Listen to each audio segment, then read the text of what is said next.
How did Breaking Barriers prepare for the 5-day challenge during Race Equality Week 2025? We use the week as a bit of a springboard for our work on anti-racism. So we were really keen that it didn't feel like a one-off or a tick box exercise. So to help with that, we first tried to kind of set the scene by introducing Race Equality Week in a people team update in one of our all-staff meetings, and that was a couple of weeks before the week itself.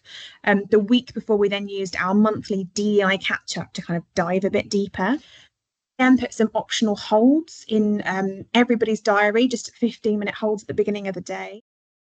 How did you run the 5-day challenge 2025? A host from our senior leadership team and our DEI working group would introduce the daily topic, play the brilliant daily video, and then share the links and the resources for the activities. And staff would then be encouraged to spend some time individually kind of going through all of the information.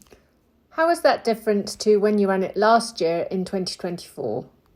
Last year, we sent out the blog with all of those activities and resources, and then just used one of our DEI catch-ups as a space for discussion and reflection.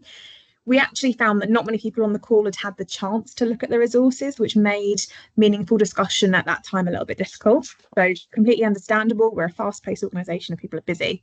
So this year, putting the 15-minute holds on each of the days so that we could kick off those activities together really helped. 15 minutes, it's a short amount of time, hopefully really encourages people to attend, and watching the video together, sort of allowing for those initial reflections in a shared space, really gave a sense of community and a little bit of momentum as well. So this meant we had a lot more involvement from colleagues across the organisation. And I think also having a different host each day from our DEI working group and from our senior leadership team, which we kind of informed people of ahead of the activities, sort of showcased that it was an initiative being taken really seriously across the organisation. So we actually had our CEO, our Director of Income and Engagement, and our Director of People each hosting an activity.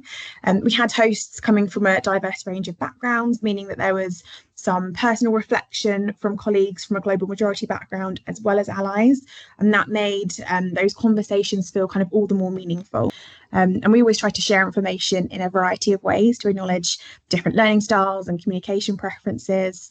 And then we also, so with that in mind, we shared a blog the week before, and that included all of that information as well, all of those videos and links. And that also meant that anyone unable to attend could still carve out some of the time in their diaries to take part individually. What was the impact?